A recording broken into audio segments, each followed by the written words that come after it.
السلام علیکم ورحمۃ اللہ وبرکاتہ۔ ایک مجذوب شہر سے باہر بیٹھا ہوا تھا۔ ایک ملحد وہاں سے گزرا۔ ملحد اس کو کہتے ہیں جو خدا کا منکر ہو، جو خدا کو نہ مانتا ہو۔ تو اس نے مجذوب سے کہا کہ بابا جی میں آپ سے کچھ پوچھوں؟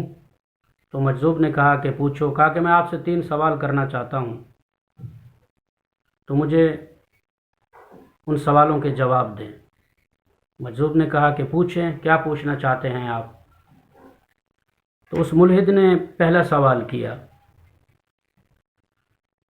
اور اس نے کہا کہ جب پہلا اس نے سوال یہ کیا کہ جب خدا نظر نہیں آتا تو بن دیکھے اس کو اقرار کیوں کرتے ہو، اس کو کیوں مانتے ہو؟ جب تمہیں خدا نظر ہی نہیں آتا تو اس کو کیوں مانتے ہو؟ تو اس کے خدا ہونے کا اقرار کیوں کرتے ہو؟ ٹھیک ہو گیا۔ اس نے دوسرا سوال کیا کہ شیطان آگ سے بنا ہوا ہے، تو دوزخ کی آگ اس پر کیوں اثر کرے گی؟ یعنی کہ شیطان تو خود آگ سے بنا ہوا ہے، تو دوزخ کی آگ اس پر کیسے اثر کرے گی؟ ٹھیک ہو گیا۔ اس نے تیسرا سوال کیا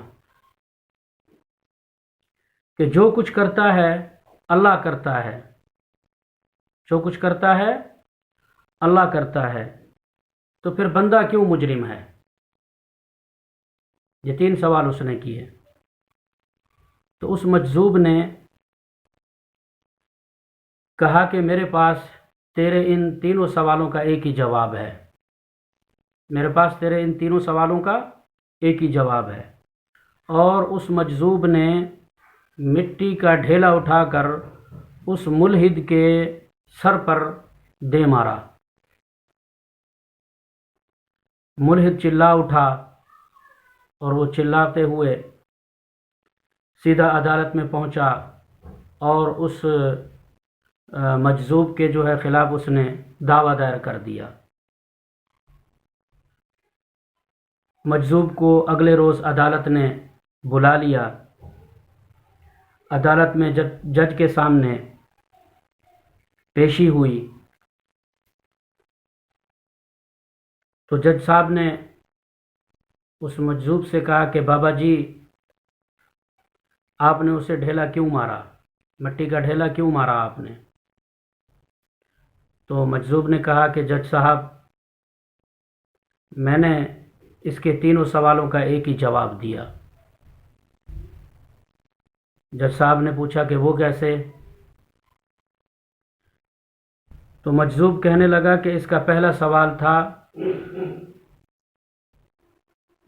کہ بن دیکھے خدا کا اقرار کیوں کرتے ہو؟ بن دیکھے خدا کا اقرار کیوں کرتے ہو؟ جب تم نے خدا کو دیکھا ہی نہیں ہے تو تم اس کا اقرار کیوں کرتے ہو؟ تو اس سے پوچھیں کہ ڈھیلا لگنے سے جو اسے درد ہوا ہے، کیا اسے وہ درد دکھائی دیتا ہے؟ اسے وہ درد دکھائی دیتا ہے؟ اگر درد دکھائی نہیں دیتا تو یہ اقرار کیوں کر رہا ہے؟ تو وہ ملحد جو خدا کا منکر تھا وہ کہنے لگا کہ درد نظر نہیں آتا بلکہ محسوس ہوتا ہے۔ تو مجذوب نے کہا کہ خدا بھی نظر نہیں آتا بلکہ نظام کائنات کو دیکھ کر محسوس ہوتا ہے کہ خدا ہے۔ جیسے وہ ایک شعر ہے کہ تو دل میں تو آتا ہے، تو دل میں تو آتا ہے نظروں میں نہیں آتا، ہم جان گئے تیری پہچان یہی ہے۔ اس کا دوسرا سوال تھا جب شیطان آگ سے بنا ہوا ہے تو اس پر دوزخ کی آگ کا کیا اثر ہوگا؟ تو اس سوال کا جواب بھی یہی ڈھیلا ہے۔ جب یہ مٹی سے بنا ہوا ہے اور میں نے بھی اس کو مٹی کا ڈھیلا ہی اسے مارا ہے، تو اس پر ڈھیلے کا اثر کیسے ہو گیا؟ تیسرا سوال اس نے یہ کیا کہ جب سب کچھ اللہ کرتا ہے تو بندہ مجرم کیوں؟ تو اس سوال کا جواب بھی یہی ڈھیلا ہے۔ جب سب کچھ اللہ کرتا ہے تو پھر میرا کیا قصور ہے؟ اس نے میرے خلاف عدالت میں دعویٰ کیوں دائر کیا؟ ملحد نے کہا کہ میں سمجھ گیا کہ اللہ نے کسی قدر اختیار اپنے بندوں کو بھی دیا ہے، کچھ نہ کچھ اختیار اللہ نے بندوں کو بھی دیا ہے۔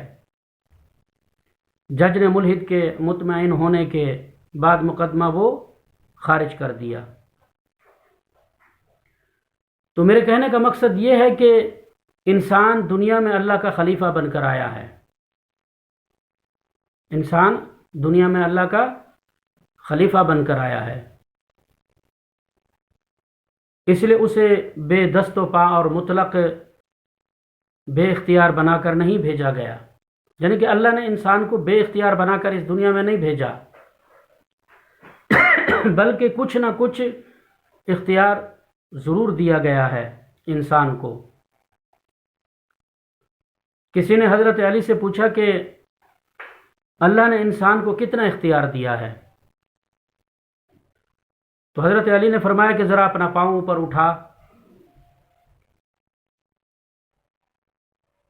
اس نے اٹھا لیا، اپنا ایک پاؤں اس نے اٹھا لیا۔ حضرت علی نے فرمایا کہ اس پاؤں کو وہیں رہنے دو، اب دوسرا پاؤں اٹھاؤ۔ اس نے کہا دوسرا تو نہیں اٹھا سکتا۔ حضرت علی نے فرمایا کہ اس پاؤں کو وہیں رہنے دو اور دوسرا بھی اٹھاؤ۔ تو اس شخص نے کیا کہا کہ دوسرا پاؤں میں نہیں اٹھا سکتا۔ تو حضرت علی رضی اللہ تعالیٰ نے فرمایا کہ بس اتنا اختیار اللہ نے بندے کو دیا ہے، انسان مختار کل بھی نہیں، یعنی کہ تمام اختیار کا مالک نہیں ہے اور بالکل بھی اختیار بھی نہیں ہے، بالکل بھی بے اختیار نہیں ہے، بلکہ اتنا اختیار اسے دیا گیا ہے کہ جس سے انسان